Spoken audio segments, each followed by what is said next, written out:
Dear students, welcome back. ये इस series का 9th लेक्चर है जिसमें हम गुप्ता एंड गुप्ता की बुक में जो एनवायरनमेंट इंजीनियरिंग का चैप्टर है उसके क्वेश्चन नंबर 121 से लेकर 135 तक कवर करेंगे। तो स्टार्ट करते हैं। क्वेश्चन नंबर 121 में दिया है कि एक सीवेज सैंपल है, उसका डिजोल्व ऑक्सीजन है वो बीओडी के इक्वल है, तो इसकी रिलेटिव स्टेबिलिटी क्या होगी।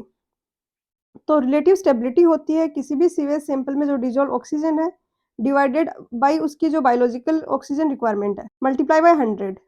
तो ये यहाँ पर ट्रिक है कि 100 से मल्टीप्लाई करते हैं, हम इसको परसेंटेज में निकालते हैं। तो अगर आपने सारे ऑप्शन यहाँ पे नहीं पढ़े और आप 1 टिक कर दोगे। और रिलेटिव स्टेबिलिटी कैलकुलेट करने का एक बहुत ही सिंपल सा टेस्ट होता है। जो भी सीवेज सैंपल है जिसका हमें कैलकुलेट करना है रिलेटिव स्टेबिलिटी, उसमें मिथाइलिन ब्लू ऐड करते हैं। मिथाइलिन ब्लू ऐड करने के कारण ये जो सोल्यूशन है इसका कलर ब्लू हो जाता है। इसको इनक्यूबेट करते हैं या तो 20 डिग्री सेंटीग्रेड पर या 37 डिग्री सेंटीग्रेड पर।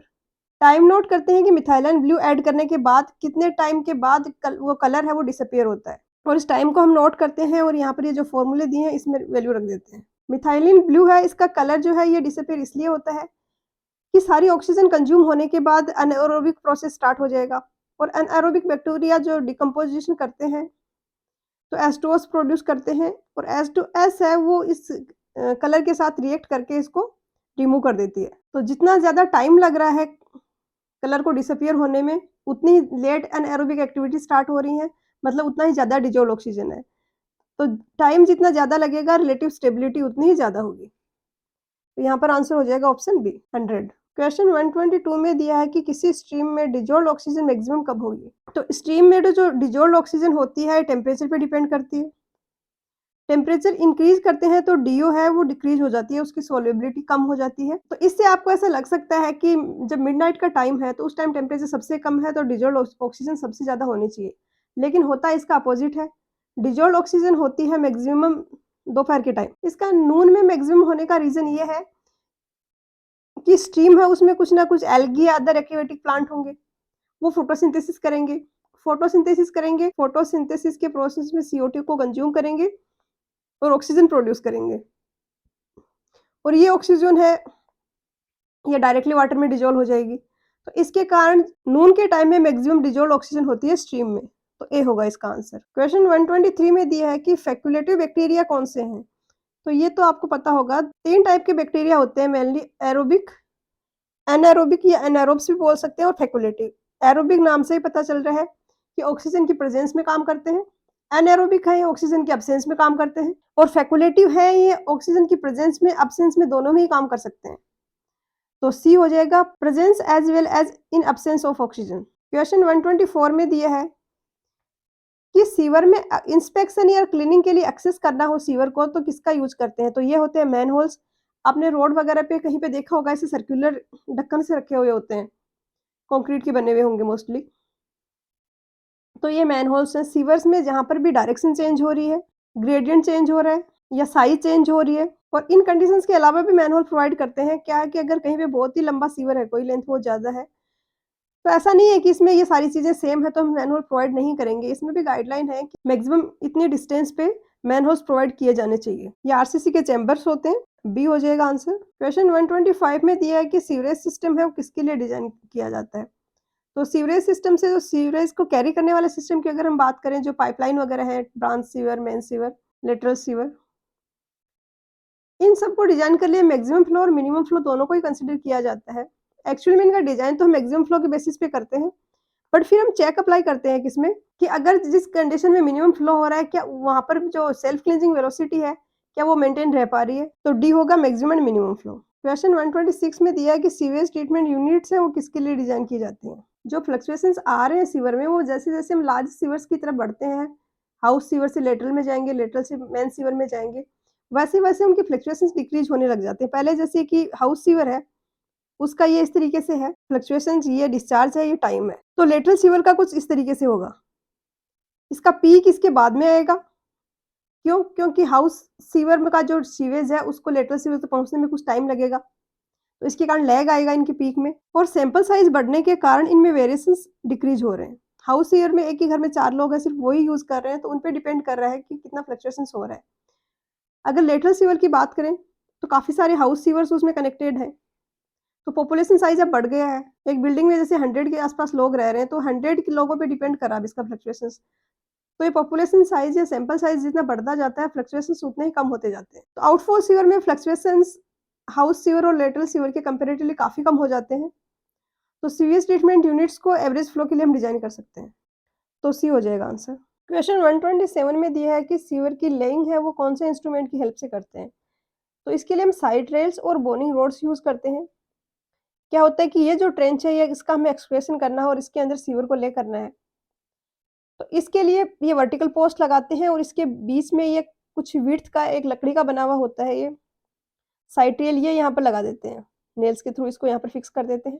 कुछ डिस्टेंस पे फिर से सेम प्रोसेस रिपीट करते हैं, वर्टिकल पोस्ट लगाई और ये बीच में लगा दिया। अब साइड रेल है, इसका आरएल हम कैलकुलेट कर सकते हैं इस पर जो पॉइंट्स लोकेटेड है उनका। इस साइड रेल पे हम जो सीवर की सेंटर लाइन है उसके अलोंग पेंसिल से एक लाइन मार्क कर देते हैं। नेक्स्ट वाले पे भी इसी तरीके से कर दिया और ये लाइन मार्क की इसके अलोंग एक नीडल को इस तरीके से लगाते हैं कि ये बाहर की तरफ प्रोजेक्ट कर रही हो। ये नीडल लगा दी, ये नीडल लगा दी। क्रॉस सेक्शन व्यू अगर हम देखेंगे तो कुछ इस तरीके से ये साइड रेल है और ये नीडल यहाँ पर ये लगी हुई है, जो इस तरीके से हॉरिजॉन्टली प्रोजेक्ट कर रही है।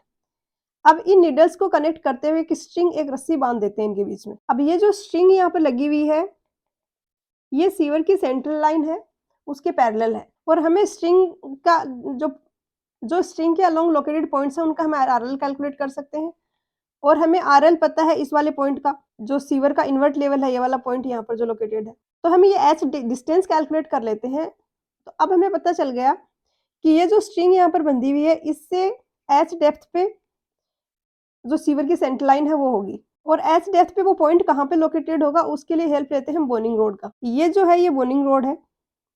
ये एक ऐसी रोड है जिसकी लेंथ है उसको हम एडजस्ट कर सकते हैं। तो जितना हमें एच चाहिए उसके अकॉर्डिंग उसकी लेंथ एडजस्ट कर लेते हैं और उसको इस तरीके से रखते हैं। इसका ऊपर वाला जो पोर्शन है ये तो टच कर रहा है स्ट्रिंग को, तो अब बॉटम वाला इसका पोर्शन है वो लोकेटेड होगा सीवर की सेंटर लाइन पे। तो हमें पता चल गया कि इस पॉइंट तक हमें एक्सकवेशन करना है क्योंकि यहाँ से हमारी सीवर लाइन जाएगी। तो मैकेनिज्म इतना काम का नहीं है बट याद रखने के लिए हेल्पफुल होगा। आंसर हो जाएगा ऑप्शन सी। क्वेश्चन 128 में दिया है कि कंक्रीट सीवर्स में जो कोरोजन है वो किसके कारण होता है? तो कंक्रीट सीवर्स में जो कोरोजन है उसको क्राउन कोरोजन भी बोला जाता है। तो सीवेज जब कंक्रीट सीवर में फ्लो हो रहा है तो उसकी जो लोअर लेयर है उनमें नाइट्रोजन, कैल्शियम, फास्फोरस, सल्फेट्स ये सब होंगे। ये सल्फेट्स ऑर्गेनिक मैटर के साथ में रिएक्ट करके बैक्टीरिया की प्रेजेंस में H2O, CO2 और S-2 बनाएंगे। S-2 2H+ के साथ रिएक्ट करके हाइड्रोजन सल्फाइड गैस बनाएगा, जो कि वाटर के साथ रिएक्ट करके H2SO4 बनाएगा। अब H2SO4 है ये ड्रॉपलेट फॉर्म में होता है। ये अगर सीवर है, यहाँ तक ये फुल हो रखा है, तो ये लाइट होने के कारण टॉप पे पहुँच जाता है। यहाँ पे पहुँच गया। कंक्रीट की परमेबिलिटी कम है लेकिन फिर भी ये टाइम के साथ धीरे-धीरे पेनिट्रेट होता है और इसमें जो अंदर रेनफोर्समेंट है उस तक पहुँच जाता है और उसका कोरोजन करा देता है। ये सीवर के क्राउन पे ये चीज़ अकर हो रही है इसलिए इसको क्राउन कोरोजन भी बोला जाता है। तो इसके लिए रिस्पॉन्सिबल है सेप्टिक कंडीशन। सेप्टिक कंडीशंस के कारण H2S बना और उसके कारण H2SO4 बना जिसने कोरोजन करवाया। क्वेश्चन 129 में दिया है कि अगर सीवेज में ग्रीस और फैटी एसिड्स हैं इनको किसमें रिमूव करते हैं? तो इनको हम स्किमिंग टैंक में रिमूव करते हैं। ये लॉन्गिट्यूडिनल सेक्शन है स्किमिंग टैंक का। इसमें फिल करते हैं सीवेज को और नीचे से कंप्रेस्ड एयर पास की जाती है।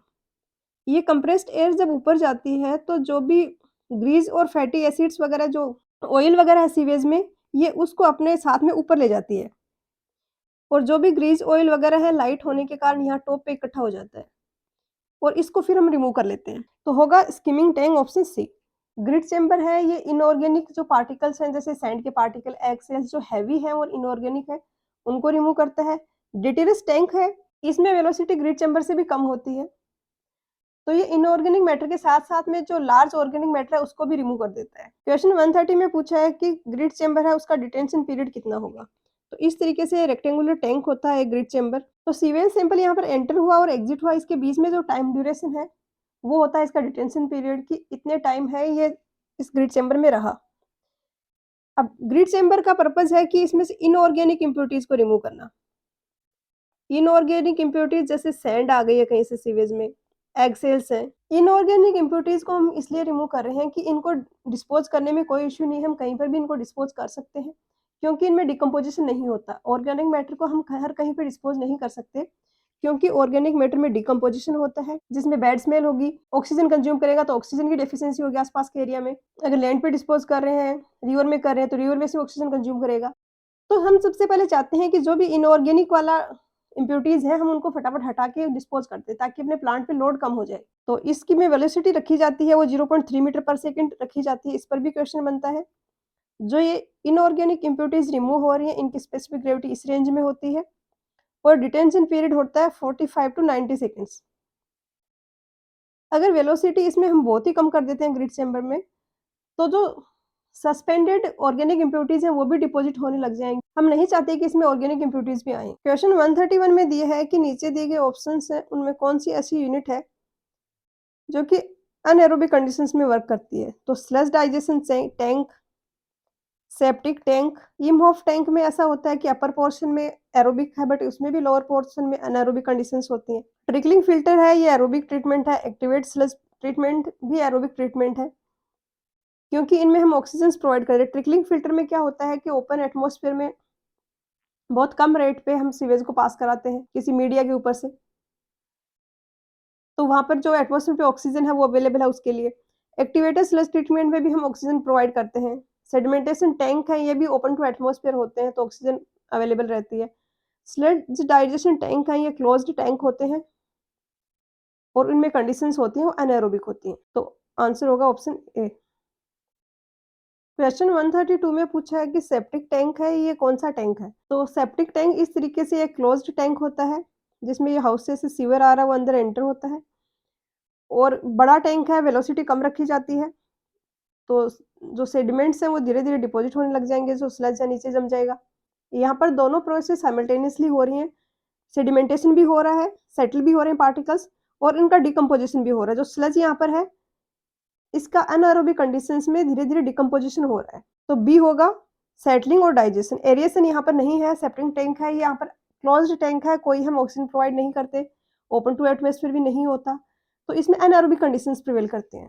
क्वेश्चन 133 में पूछा है कि बीओडी रिमूवल की मैक्सिमम एफिशिएंसी किसमें मिलेगी? ट्रिकलिंग फिल्टर वो डिवाइसेज़ है जहाँ पर वाटर को हम स्प्रिंकल करते हैं बहुत कम रेट पे, तो वो अच्छे से एटमॉस्फेयर में एक्सपोज़ होता है और उसकी डिज़ोल्व ऑक्सीजन है वो बढ़ जाती है। ऑक्सीडेशन पॉन्ड में हम जो वाटर है उसको लार्ज एरिया में स्प्रेड कर देते हैं और बहुत ही ज़्यादा स्लो रेट पे हम उसको पास कराते हैं। तो इसके कारण लार्ज एरिया में एक्सपोज़ होने के कारण सरफेस पर से जो एटमॉस्फेयर है उसमें के कॉन्टैक्ट में आता है और उसमें से ऑक्सीजन कंज़्यूम करता है। और ऑक्सीडेशन डिश ऐसी डिवाइस है जिसमें हम दोनों प्रोसेस ही यूज़ कर रहे हैं। हम एक वीडियो देखते हैं इसके वर्किंग का छोटा-सा पहले। ये जो आप देख रहे हो ये घूम रहे हैं डिवाइसेज़, ये रोटर लगे हुए हैं और स्प्रिंकल करते हैं ये वाटर को और मिक्सिंग भी करते हैं वाटर की बहुत अच्छे से। तो इसके कारण डिज़ोल्व ऑक्सीजन बढ़ता है। उसके अलावा हमने वाटर को बहुत लार्ज एरिया में स्प्रेड किया हुआ है। ये देख पा रहे हैं अब इतने बड़े एरिया में ऑक्सीडेशन डिच बनी हुई है जिसकी डेप्थ कम रखी जाती है, सरफेस एरिया ज़्यादा है। तो ये एयर से भी काफ़ी ज़्यादा ऑक्सीजन कंज़्यूम कर रहा है और जब ये मूव कर रहा है तो इसमें काफ़ी ज़्यादा मिक्सिंग हो रही है अंदर। तो इन सारे प्रोसेस के कारण इसकी डिज़ोल्व ऑक्सीजन है वो जो भी बाकी सारे मेथड है उनमें सबसे ज़्यादा होती है। तो यहाँ पर आंसर होगा बी ऑक्सीडेशन डिच। क्वेश्चन 34 में पूछा है कि इम्होफ टैंक है उसकी वर्किंग कंडीशंस कैसी होंगी? तो हमने पिछले क्वेश्चंस में देखा कि सेप्टिक टैंक है, उसमें अनएरोबिक डाइजेशन होता है, उसमें एक टैंक होता है जिसमें कि सेडिमेंटेशन हो रहा है और उसमें स्लज इकट्ठा हो रहा है। तो सेप्टिक टैंक में क्या होता है कभी-कभी अगर उसकी वर्किंग ठीक से नहीं हो रही है, तो जो इन्फ्लुएंट जा रहा है उससे भी ज़्यादा पुअर क्वालिटी का एफ्लुएंट निकल के आता है। हम चाह रहे हैं कि इसको हम एंटर करा के इसकी क्वालिटी इंप्रूव करें, इसका बीओडी रिमूव करें, थोड़ा क्लियर एफ्लुएंट हमें यहाँ पे मिले। बट वर्किंग प्रॉपर नहीं होने के कारण जो स्लज नीचे जम चुका है वो भी काफ़ी बार इसमें मिक्स हो जाता है और इसके कारण हमें एफ्लुएंट मिलता है वो और भी पुअर क्वालिटी का मिलता है। इस प्रॉब्लम को दूर करने के लिए ये थोड़ा मॉडिफाइड वर्जन है सेप्टिक टैंक का ही। ये है इमोफ टैंक।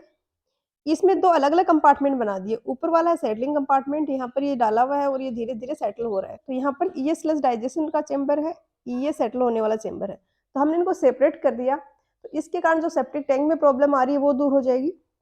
तो क्वेश्चन में सिर्फ कंडीशंस पूछी हैं, तो लोअर कंपार्टमेंट में जहाँ पर डाइजेशन हो रहा है वहाँ पर तो एनारोबिक होंगी। सेडिमेंटेशन टैंक है जो सेटलिंग कंपार्टमेंट, ये एक्सपोज्ड टू एटमॉस्फेयर है तो यहाँ पर एरोबिक कंडीशंस होंगी।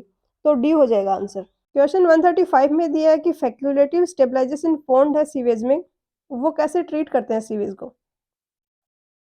तो एक स्टेबलाइजेशन पॉन्ड या जिसको हम लैगून भी बोलते हैं, ये एक अर्थन बेसिन होता है फ्लो थ्रू, जैसे कि ये एक बहुत बड़ा-सा एरिया है, इसमें हमने ये लैगून बना दिया, यहाँ से वाटर एंटर हो रहा है, यहाँ पर एग्ज़िट कर रहा है। इसका डिटेंशन पीरियड बहुत ज़्यादा होता है, तो ये एटमॉस्फेयर से ऑक्सीजन कंज़्यूम करके डिकम्पोज़ होता रहता है और काफ़ी बार मैकेनिकल मीन से भी हम इसका एरेशन कर देते हैं। तो ये जो स्टेबलाइजेशन पॉन्ड भी बोलते हैं, इनको ऑक्सीडेशन पॉन्ड भी बोलते हैं। ये जो होते हैं, ये 3 टाइप के होते हैं मेनली। एक होता है एरोबिक, दूसरा होता है एनारोबिक और एक होता है फैकुलेटिव। तो फैकुलेटिव स्टेबलाइजेशन पॉन्ड है, इनमें एरोबिक और एनारोबिक दोनों ही बैक्टीरिया होंगे, तो सी हो जाएगा आंसर। आज के लेक्चर में इतना ही, मिलते हैं नेक्स्ट लेक्चर में। पढ़ाई करते रहिए, ऑल द वेरी बेस्ट।